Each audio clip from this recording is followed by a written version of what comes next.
सदन में जब जब जम्मू एंड कश्मीर राज्य बोला हूं, तब तब पाक ऑक्यूपाइड कश्मीर और अक्साई चीन दोनों इसका हिस्सा है, ये बात को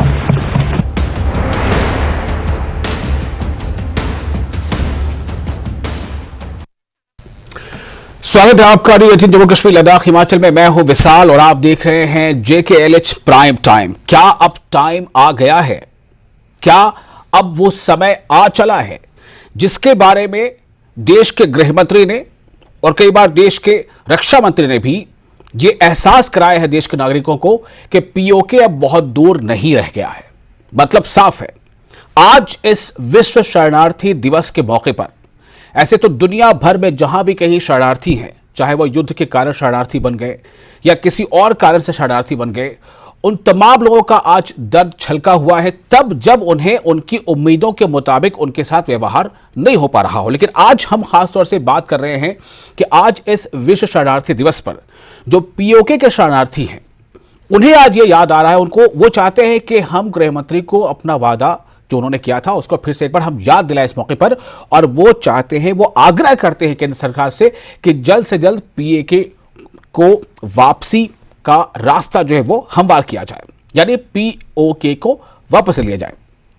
POK यानी पाक ऑक्यूपाइड कश्मीर। तो आज इस खास मौके पर हम इसी पर चर्चा करेंगे कि जो कुछ कहा गया है अब तक और जो इसको लेकर प्रयास हुए हैं, खुद रक्षा मंत्री ने कई बार इसका इशारा दिया है। और इन तमाम चीजों के बीच जब आज विश्व शरणार्थी दिवस के मौके पर जो POK के जो शरणार्थी हैं वो जब इसका आग्रह केंद्र सरकार से कर रहे हैं तो इसका मतलब क्या होता है? आप बने रहे हमारे साथ अगले आधे घंटे। पाकिस्तान मुर्दाबाद, मुर्दाबाद, मुर्दाबाद। POK को खाली करो।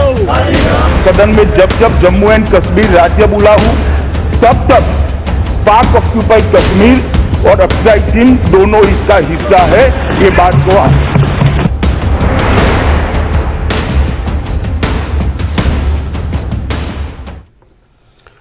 तो आज हम इस पर चर्चा करने से पहले आपको हम बता दें कि हमारे साथ से कौन कौन से मेहमान हैं, हम उनका परिचय करा देते हैं। हमारे साथ हैं राजीव चुन्नी जी जो चेयरमैन है SOS इंटरनेशनल के, जम्मू समाज से जुड़ रहे हैं। हमारे साथ है तेंद्र सिंह सोडी जो सीनियर एडिटर है न्यूज़ 18 JKLH के। हमारे साथ हैं अभिजीत जसरोटिया प्रवक्ता BJP और साथ ही जावेद बेग हमारे साथ होंगे जो सामाजिक कारकुन हैं, सोशल एक्टिविस्ट हैं। एक बहुत ही खास विषय है और बहुत ही जो है कह सकते हैं कि एक ऐसा समय है जिस पर फिर से एक बार वो मांग दोहराई जा रही है। लेकिन आप तमाम लोगों के पास आने से पहले मैं चाहता हूं कि जो गृह मंत्री ने पार्लियामेंट में कहा था उस बात को थोड़ी विस्तार से आज एक बार फिर से सुनते हैं ताकि हमें समझ में आ सके कि आज जो POK के शरणार्थी जो आग्रह सरकार से कर रहे हैं तो वो क्यों कर रहे हैं। तो ये बयान बहुत इंपॉर्टेंट है जो अमित शाह का स्टेटमेंट है गृह मंत्री, वो आपको पहले हम सुनाते हैं, फिर इस पर चर्चा आगे बढ़ेंगे।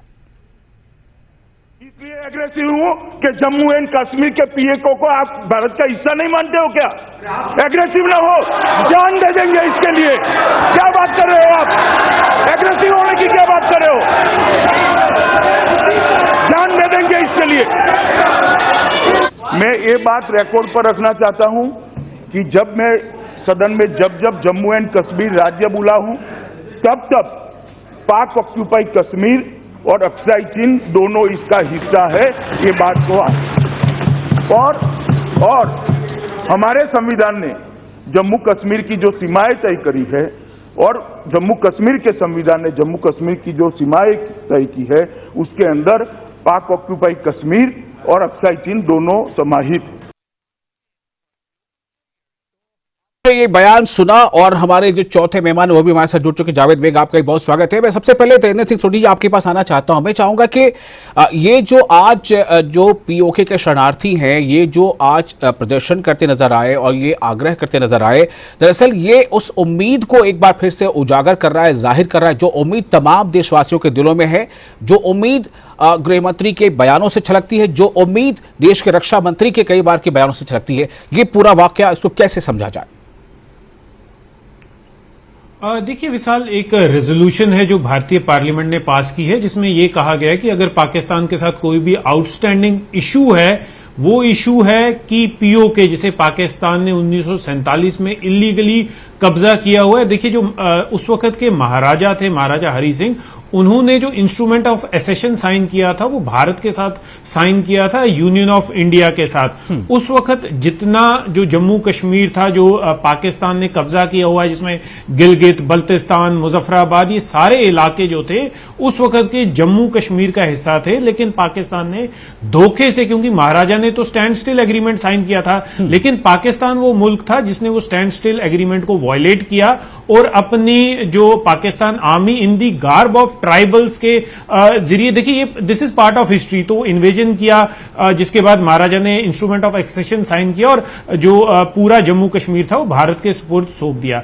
लेकिन पाकिस्तान के पास जो हिस्सा, अब भारत के पार्लियामेंट का एक रेजोल्यूशन है कि अगर कोई आउटस्टैंडिंग इशू है पाकिस्तान के साथ, वो है कि वो कैसे पीओजे जो पाकिस्तान के इलीगल कब्जे में है उसे कैसे वापस लेना है। हमें याद है कि जब धारा 370 हटाई गई थी तो भारत के गृह मंत्री अमित शाह ने भी ये स्टेटमेंट दी थी, और आप देख लीजिए किस एक्सटेंट पे किस स्टेटमेंट दी थी। ये कहा था कि जान दे देंगे लेकिन वो जो पीओजे के है उसे वापस लेंगे। उसी स्टेटमेंट के बाद आप देखिए जो पीओजे के रेफ्यूजीज हैं जो पिछले 75 साल से एक डिस्प्लेस्ड लाइफ जी रहे हैं, रेफ्यूजी की जिंदगी जी रहे हैं, उनके लिए भी एक रे ऑफ होप है। अभी कुछ दिन पहले हमने एक और स्टोरी चलाई थी जिसमें हमने ये दिखाया कि जम्मू कश्मीर प्रशासन अब उन लोगों को, लगभग 5 लाख के करीब वो पीओजे के रेफ्यूजीज जो भारत के अलग अलग हिस्सों में रह रहे हैं, उनको जो डोमिसाइल सर्टिफिकेट दे रही है उसमें उस इलाके का, उस एरिया का एड्रेस है जिस इलाके को वो छोड़ के आ रहे हैं। तो कहीं ना कहीं अगर देखा जाए वो छोटे छोटे स्टेप्स लिए जा रहे हैं कि किस तरह पीओजे को वापस लिया जाए। जैसे हमने लास्ट टाइम भी बात की थी कि ये मेजर डिसीजन है जो भारत के जो प्रधानमंत्री हैं या भारत की पार्लियामेंट है वो डिसाइड करेगी, लेकिन कहीं ना कहीं उस तरफ कुछ पॉजिटिव डेवलपमेंट होती हुई नजर आ रही है। जी विशाल जी, और इस पर हमारे साथ दो चार और खास मेहमान हैं। जैसा मैंने पहले बताया कि राजीव चुन्नी है, एसओएस इंटरनेशनल के चेयरमैन है, और जावेद बेग भी जुड़ चुके हैं। राजीव जी, इस विषय को कितनी उम्मीद से मतलब इस पूरी घटना को देखा जाए, एक तो रिजोल्यूशन, दूसरा जो पीओके के जो रेफ्यूजीज हैं उनमें भी एक आस, तो इसको किस तरह से देखा जाए?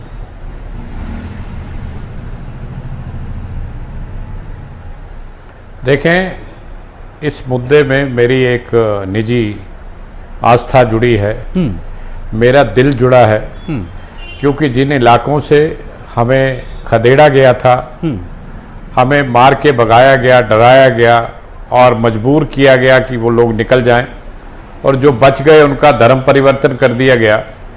तो हमारे जो बुजुर्ग थे जो वहाँ से ओरिजिनली आए जी, उनका ये सपना रहा कि हम अपने घर वापस जाएंगे और पुनः वहाँ रहेंगे जी, लेकिन वो सपना उनके जीते जी कभी पूरा नहीं हुआ, और 90% वो लोग जो उस समय ओरिजिनली आए थे या जिनको होश थी वो दुनिया छोड़ के जा चुके हैं, और आज हमारी तीसरी पीढ़ी है।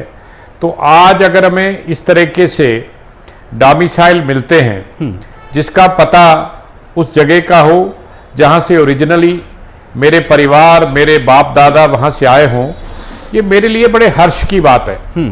मैं समझ सकता हूं कि मेरे से अधिक कोई खुश नहीं हो सकता, क्योंकि मेरी एक भावनात्मक जुड़ाव है इसके साथ जी, और निश्चित तौर पर पीओके तो खाली होगा, लेकिन ये जो स्टेप है, जो जिस तरीके से कोशिश की जा रही है कि इन लोगों को एक सेंस ऑफ बिलोंगिंग दी जाए, तो ये उस दिशा में एक कदम है।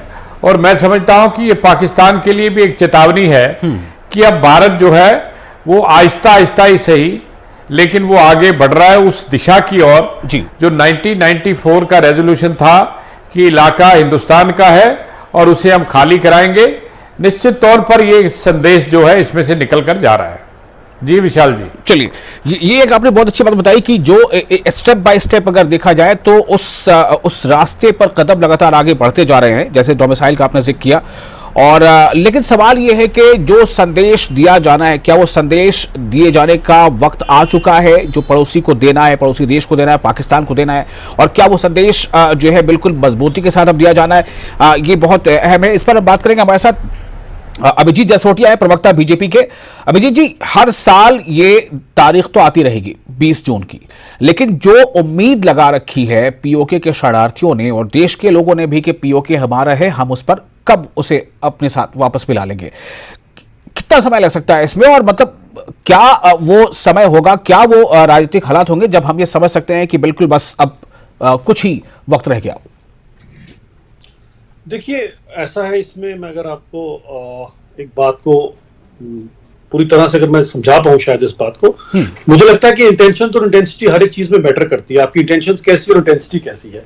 5/10/2019 के उस दिन के बाद जब धारा 370 जैसी बेड़ियों से हमें निजात मिली, तो सबसे पहले जितने शरणार्थी यहाँ पर पिछले 50, 60, 70 सालों से यहाँ पर रह रहे थे और अपने ही देश में वो बेगानों जैसी एक जिंदगी बिता रहे थे, अपने देश का यहाँ के लोग और यहाँ की सरकारें उनको रिकॉग्नाइज करने तक में तैयार नहीं थी। कहीं पर उनसे वोट डलवा लिया करते थे, जब लोकल की बारी आती तो उनसे वोट भी नहीं डलवाए जाते थे। इसी तरह से उनके बहुत सारी ऐसी चीजें थी जिसमें लगता है उनकी उत्पीड़ना की गई है। राजीव जी को क्यों मैं पर्सनली भी जानता हूं, जब मैंने राजीव जी की पूरी उनके परिवार की कहानी सुनी थी, तो आप सच मानिए कि मेरे को मेरी आंखें नम हो गई थी। जिस तरह की त्रासदी, जिस तरह की उत्पीड़ना उस समय के लोगों ने सही है, वो शायद इतिहास में कभी ऐसा हुआ नहीं होगा।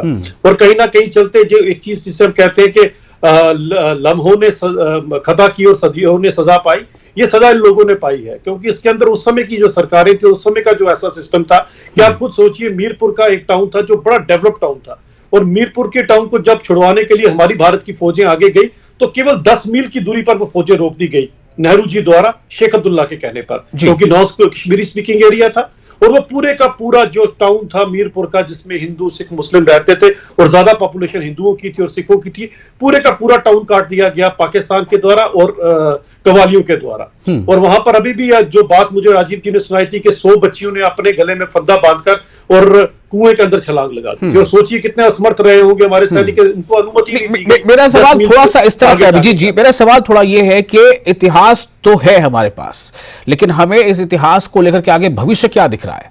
जो अभी स्टेप बाय स्टेप चीजों की बात आई, जैसे उन्होंने कहा कि डोमिसाइल हमें पता मिल गया, बड़ी ये तीसरी बड़ी उनको पता मिला कि भाई हमारा पता वो है, हमारी जो जन्मभूमि वो है, तो उससे एक जो है एक विश्वास बढ़ा है। तो ये स्टेप आगे और क्या क्या हो सकते हैं, मेरा सवाल ये है। देखिए, बिल्कुल बात तो ये कि इस सरकार की इच्छा शक्ति है इसमें करने की, और हमारे अंदर जो है सामर्थ्य भी है करने का। और हम अब बात इनसे कश्मीर की अगर करते हैं तो उस पार वाले कश्मीर की करते हैं, लेकिन इसके अंदर दायित्व सबका बनता है, और खासकर कश्मीर के उन लीडरों का नाम दायित्व भी बनता है जो कभी नाम भी नहीं लेते उस पीओके का। और मुझे पता नहीं क्यों नाम नहीं लेते, क्या उनको क्या लगता है वो लोग हमारे लोग नहीं है? इनका भी एक दायित्व बनता है, भले वो अपोजिशन में कोई भी लीडर हो, इन सबका एक दायित्व बनता है कि वहां के लोगों की बात की जाए और इंटरनेशनल प्लेटफॉर्म पे बात की जाए। बाकी रही बात, जब समय आएगा तो हमारी फौजें जो है उसको अपने साथ मिलाकर रहेंगी। और आज भी जो अगर आप देखें तो जितने गिलगित बाल्टिस्तान के लोग हैं, वहां के लोग आज भी 2 रोटी रात को एक्स्ट्रा बनाते हैं कि कब भारत की फौज आएगी और हमें आईएसआई और पाकिस्तान आर्मी के इन जुल्मों सितम से बचाएगी। तो वो दिन दूर नहीं है जब ये पीओके भी हमारे हिंदुस्तान। तेजिंदर सिंह जी, मैं आपके पास आ रहा हूं, एक छोटा सा जवाब चाहूंगा, फिर मुझे जावेद जी के पास जाना है। मेरा सवाल यहां पर यह है कि जो स्टेप बताया उन्होंने अभी, राजीव जी ने कहा कि डोमिसाइल सर्टिफिकेट मिला, तो बड़ा मतलब एक जज्बाती गर्मी आ गई कि हम वहां से जुड़ाव हमारा है। धारा 370 का जो था वो एक स्टेप है, ये दूसरा एक स्टेप है। ऐसे में आगे अगर हम देखें तो कंसेशन में आगे और क्या स्टेप्स हमें दिखाई दे सकते हैं आने वाले कुछ समय में? और जो उम्मीद लगा रखी है लोगों ने, जो कि रक्षा मंत्री भी अक्सर इस बात को गाय बगाए कहते रहे, वो गिलगित बल्टिस्तान की बात करते रहे, वो कहते रहे कि जी अब यहाँ नहीं, अब तो हमें आगे का सोचना है, धैर्य रखिए भी उन्होंने कहा है। राजनाथ सिंह ने, जो रक्षा मंत्री हैं, इस मुद्दे पर जब पीओके का सवाल से पूछा गया था, तो इन सब को मिलाकर क्या देख सकते हैं हम आगे, स्टेप्स क्या हो सकते हैं और आगे? देखिए विशाल, डिप्लोमेटिकली भारत ने काफी स्टेप्स लिए हुए हैं। हर एक प्लेटफॉर्म पे भारत ने ये जिक्र किया हुआ है कि जो पीओके है वो भारत का अभिन्न अंग है और पाकिस्तान उसे इलीगली कब्जा करके बैठा हुआ है। अगर आपको याद होगा, जब धारा 370 हटाई गई थी तो जो पीओके का मैप था वो भी इंक्लूड किया गया था। पीओके के जितने भी बड़े शहर हैं उनका जो हमारे नेशनल ब्रॉडकास्टर्स हैं वहां का टेम्परेचर भी बताया जा रहा था। ये एक छोटे छोटे सिंबॉलिक स्टेप्स थे। देखिए, हालांकि भारत में रहने वाले लोगों को ये मालूम नहीं होगा कि पीओके रेसिडेंट्स जो रेफ्यूजीज यहां रह रहे हैं उनके लिए डोमिसाइल पे उनका एड्रेस लिखना एक कितनी बड़ी बात है उन लोगों के लिए। और लोगों को ये नहीं पता चलेगा कि अगर वहां के जो टेम्परेचर है वो हम लोग अपने जम्मू कश्मीर के टेम्परेचर के साथ दिखा रहे हैं तो कहीं ना कहीं एक आप दावा कर रहे हैं, एक ऑनरशिप दिखा रहे हैं कि वो जगह जो है वो हमारी है और हम उसके बारे में जो दिखाना चाहे, जो करना चाहें। देखिए, पीओके में रहने वाले जो लोग हैं, जैसे अभी राजीव जी ने कहा कि जितने भी वहां पर माइनॉरिटीज थे उनको या तो कत्ल कर दिया गया या उनको कन्वर्ट कर दिया गया। लेकिन अब जो वहां पर मेजॉरिटी मुस्लिम कम्युनिटी है वो भी पाकिस्तान से तंग आई हुई है। आए दिन हम देख रहे हैं कि वहां पर जुलूस निकाले जा रहे हैं, पाकिस्तान के खिलाफ प्रोटेस्ट किया जा रहा है। और रही बात भारत के स्टेप्स की, आप देख लीजिए, जब भी भारतीय सेना के उच्च अधिकारियों से ये पूछा जाता है तो वो ये कह रहे हैं कि हम किसी भी एक्शन के लिए 24 घंटे तैयार हैं, सिर्फ भारत की पॉलिटिकल जो लीडरशिप है उन्हें डिसीजन लेना है, उन्हें डिसाइड करना है। तो देख लीजिए, मिलिट्रीली भारत की सेना, चाहे वो भारतीय एयरफोर्स हो, चाहे वो भारतीय आर्मी हो, वो पूरी तरह से तैयार है किसी भी तरह के पाकिस्तान से पीओके को वापस लेने के लिए। लेकिन पॉलिटिकल लीडरशिप का जो डिसीजन है उनकी तरफ से वो डायरेक्शन आनी चाहिए, उनकी तरफ से। और मुझे नहीं लगता कि ये कोई ज्यादा बड़ा टास्क होगा भारतीय सेना के लिए, क्योंकि पिछली जंगों में हमने देख लिया है कि भारतीय सेना तो लाहौर तक पहुंच गई थी। जी जी, ये पॉलिटिकल जो है डिसीजन और इसमें इसके जो कुछ कारक होते हैं वो क्या हो सकते हैं, इस पर हम अभिजीत जसरोटिया जी आपके पास आएंगे सवाल लेकर। लेकिन पहले जरा जावेद बेग जी के पास चलते हैं। जावेद जी, मेरा सवाल आपसे ये है कि पीओके कब होगा हमारा? ये एक नारा है और है तो हमारा, लेकिन उस पे हम कब वहां तक हम पहुंच चुके होंगे, या कब जो अभी जो शरणार्थी वो भी आवाज उठा रहे हैं? मैं आपसे जानना चाहता हूं जमीनी हालात आप क्या देखते हैं पीओके में, और इधर जो हमारा जम्मू कश्मीर है, साथ साथ ये कि उसके जमीनी हालात क्या देखते हैं आप? कितनी तब्दीली, कितने ऐसे सिंबल्स नजर आ रहे हैं जिसके वजह से हम समझ सकें कि जी वो अब अपना होने ही वाला है? देखिए, हमारे कश्मीर में एक मशहूर कहावत है जो मैं बचपन से ही अपने बुजुर्गों से सुनता आया हूं, खलक बर खुदा, खुदा बर खलक। खुदा के जो फैसले होते हैं वही इंसानों के फैसले होते हैं और इंसानों के फैसले खुदा के फैसले होते हैं। आज आप देखिए, आज पूरे मुल्क में 140 करोड़ लोगों की ये दुआएं हैं, लोगों की ये फीलिंग है कि पाकिस्तान के ज़ेरे कब्जा के नाजायज तौर पे पाकिस्तान ने कब्जा किया है जम्मू कश्मीर की टेरिटरी को, जिसमें पाकिस्तान ऑक्युपाइड कश्मीर आता है और गिलगित बल्तिस्तान आता है, वो हमारे मुल्क के साथ जोड़ा जाए। और ये एक बड़ा वादा भी किया है ऑनरेबल पीएम साहब ने, ऑनरेबल होम मिनिस्टर साहब ने, और हमारे जो आज के रक्षा मंत्री साहब है, जिस वक्त वो ऑनरेबल होम मिनिस्टर थे, उन्होंने भी ये वादा किया है जी कि वो हमारे जम्मू कश्मीर के हिस्से को वापस हमारे मुल्क के साथ मिलाएंगे। वो वादा अभी तक उन्होंने पूरा नहीं किया। लेकिन मैं इंसानों, हमारे लोगों के दिलों की जो फीलिंग है, जम्मू कश्मीर के अवाम की ही नहीं बल्कि पूरे मुल्क के अवाम की जो फीलिंग है, ये हमारी टेरिटरी है और वहां पे लोगों पे जो मजालिम डाले जाते हैं। गिलगित बल्तिस्तान में आप देखिए, 30 साल पहले जो मैसेकर वहां पे जियाउल हक ने किया, जिसमें एक कम्युनिटी, शिया कम्युनिटी के लोगों को जिस बेदर्दी के साथ कत्ल किया गया, अभी तक बड़े जो इंटरनेशनल प्लेटफॉर्म्स है, अभी तक कहीं पे बात तक नहीं हुई। जो उनके हुकूक मारे जाते हैं, सीपेक की आड़ में जो उनकी जमीनें हड़प गई, और मैं ये गिला करना चाहूंगा हमारे ऑनरेबल पीएम साहब से, जो हमारे ऑनरेबल पीएम साहब की पॉपुलैरिटी है पूरे दुनिया में, उनके उस पॉपुलैरिटी के आधार पे उन्होंने अभी तक जो बड़े प्लेटफॉर्म से वहां पे ये बात क्यों नहीं उठाते हैं? गिलगित बल्तिस्तान के जो शिया मुसलमान हैं, उन पे जो पाकिस्तान की स्टेट जुल्म करती, उस पे बात नहीं होती। पाकिस्तान ऑक्युपाइड कश्मीर में जो कश्मीरियों पे जो जुल्म हो रहे हैं, उनके हुकूक मारे जाते हैं, उनके पास इतने से भी हुकूक नहीं है, उनपे कहीं पे हम बात भी नहीं कर पाते। मैं आपको मुबारकबाद देना चाहूंगा आपके प्लेटफॉर्म को कि आप इन खतरनाक बड़े मुद्दे जम्मू कश्मीर के रिलेटेड आप इन पब्लिक के सामने लाते हैं। लेकिन भाजपा की सरकार के जो मेरे दोस्त हैं, खासकर हमारे ऑनरेबल पीएम साहब, मैं उनसे गुजारिश करूंगा कि पाकिस्तान ऑक्युपाइड कश्मीर और गिलगित बल्तिस्तान में रह रहे कश्मीरियों पे जो जुल्म पिछले 75 साल से हुए और बिलखुसूस गिलगित बल्तिस्तान के शिया मुसलमानों पे जो जुल्म हो रहे हैं, उन मजलूम की पुकार आप सुने। वो चाहते हैं, क्योंकि मैं सोशल मीडिया के जरिए सारे दोस्तों के साथ जुड़ा हुआ हूं, उनके घरानों से, उनके खानवादों से बहुत सारे नौजवानों को गायब कर दिया गया पिछले 30-35 साल से, और कहीं पे उफ नहीं कर पाते वो लोग। तो मैं गुजारिश करना चाहूंगा कि ये एक बड़ी फीलिंग है हमारे मुल्क के 140 करोड़ अवाम की, कि उस हमारे उस हिस्से को हमारे मुल्क के साथ जोड़ा जाए, क्योंकि इल्हाक हमारे बुजुर्गों ने हमारे मुल्क के साथ किया है। ठीक है। और गैर कानूनी, गैर इखलाकी और गैर आईनी तौर पे पाकिस्तान एक फेल स्टेट है जिन्होंने हमारे मुल्क के उस टेरिटरी पे कब्जा जमाया है। ठीक है।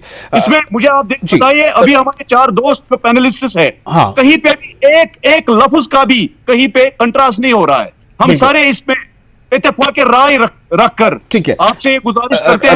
राजीव जी, मैं आपके पास आ रहा हूं। राजीव चुन्नी जी, इस मुद्दे के साथ, इस भावना के साथ, जो कह सकते हैं, जो भावना है कि कब जो है पीओके हमारा हो जाए, सब लोग हैं साथ इसके, लेकिन जैसे अभी तेजस्वी सिंह सोढी ने कहा कि डेमोक्रेटिक प्रोसेस है, उसका अपना एक टाइम फ्रेम होता है, उसका अपने कुछ फैक्टर्स होते हैं। राजीव जी, मैं आपसे जानना चाहता हूं कि कितनी उम्मीदें हैं। आपने जैसे अभी डोमिसाइल का जिक्र किया था, मैं बेशक समझ सकता हूँ, बिल्कुल वही बात है कि हो सकता है कि हम उसकी गहराई को या उसके मतलब को उतना ना समझ पाए जितना आप उसे समझ रहे हैं, लेकिन अब इन हालात में और जो इशारे हमें केंद्र सरकार से, मंत्रियों से लगातार मिल रहे हैं, ये आपकी उम्मीदों को कितना बढ़ाते हैं?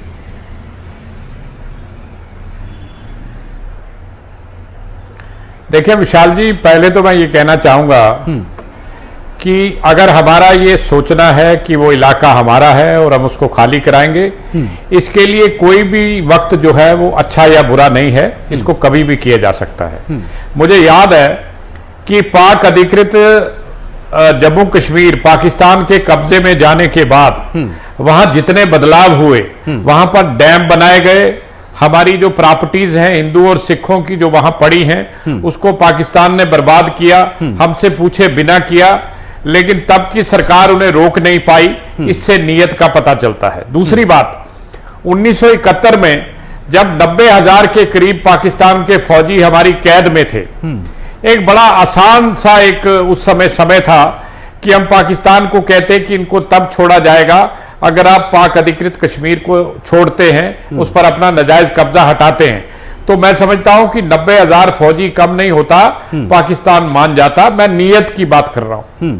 तो अब आप कह रहे हैं कि कब हो सकता है, मैं तो कहता हूं कि अगर हमारा सरकार मन बनाती है तो ये तो सुबह भी संभव है, ये तो कल भी संभव है। और एक बात मैं जरूर कहूंगा, जहां तक मेरे लोगों का सवाल है, हम तो जनाब इस बात के, इस ऐलान का इंतजार कर रहे हैं कि किस रोज सरकार हमें यह कहे कि आपको घर वापस जाना है। हम दिन नहीं लगाएंगे, घंटे नहीं लगाएंगे, चंद मिनटों में हम तैयार होकर उन जगहों पर पहुंच जाएंगे जो हमारी पुश्तैनी भूमि है, पुश्तैनी घर है। हम वहां जाकर दोबारा बैठेंगे।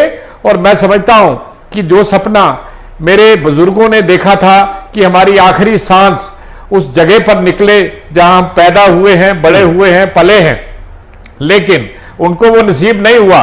लेकिन कम से कम जो मैं तीसरी पीढ़ी हूं, मुझे तो नसीब हो जाए कि जब मेरी आखिरी सांसें चलें या निकलें तो वो कम से कम मेरी उस भूमि पर निकलें जो मेरी मातृभूमि है। इतना सा मेरा कहना है। ठीक है। तो अभिजीत जसरोटिया जी, जो कुछ अभी राजीव जी ने कहा है, इस पे आप कुछ कमेंट करेंगे, कुछ बताना चाहेंगे आप? इनका जो सपना है क्या वो पूरा होगा? देखिए, मैं समझ सकता हूं, राजीव जी के भी इमोशन समझता हूं, सबके समझ सकता हूं कि किस तरह से हम लोग इमोशनली इन्वॉल्व है हर एक चीज के साथ। और जहां तक रही बात सरकार की इच्छा शक्ति की, तो कम से कम 5/10/2019 को जब आप गृह मंत्री जी को सुनते हैं, जिस तरह से पार्लियामेंट में वो बोल रहे हैं और कहते हैं जान दे देंगे लेकिन अपना एरिया नहीं छोड़ेंगे, ये इच्छा शक्ति शो करती है सरकार की कि हमारी इच्छा शक्ति क्या है। और हमारी भारतीय जनता पार्टी की कथनी और करनी में कभी फर्क नहीं रहा। वो दिन दूर नहीं जब पीओ के भी हिंदुस्तान का हिस्सा होकर वहां पर आपको तिरंगा जो है लहराता हुआ नजर आएगा। लेकिन आज तक जो हुआ उसके ऊपर भी हमें गौर फरमाने की जरूरत है। क्यों आज की जो पहली सरकारें थी उनकी क्यों इसके तरफ कोई भी कभी स्टेप नहीं उठाया गया? जिस तरह से राजीव जी ने जिस डैम की बात की, वो मंगला डैम है जिसके चेक भी बने थे हमारे यहाँ के लोगों के, क्योंकि कभी भी वर्ल्ड बैंक उसको फाइनेंस तब तक नहीं करता जब तक उसके जो ऑनर्स हैं उसको चेक ना दिया जाए। वो चेक वही के वही रहे। उस सरकार ने, कांग्रेस की सरकार ने बिल्कुल कोशिश नहीं की कि इनको चेक दिलवाया जाए उसके कम से कम।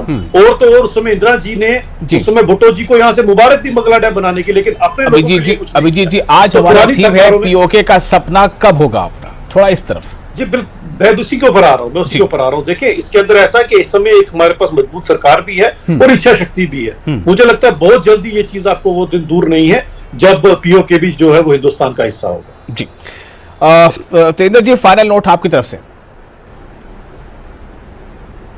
देखिए विशाल, जैसे सारे पैनलिस्ट ने ये बात सही कही कि ये वो सरकार है जिसने इच्छा शक्ति दिखाई है और वो साबित हुआ 370 को हटाने के टाइम पे।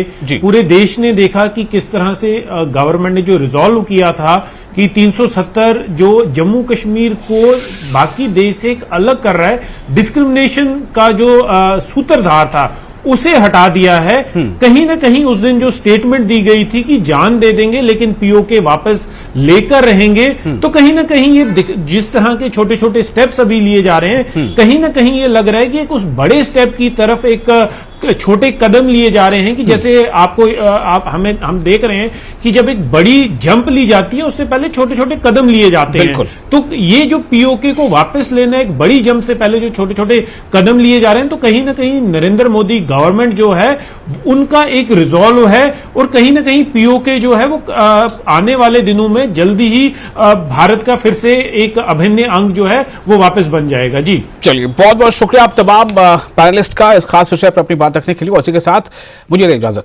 नमस्कार।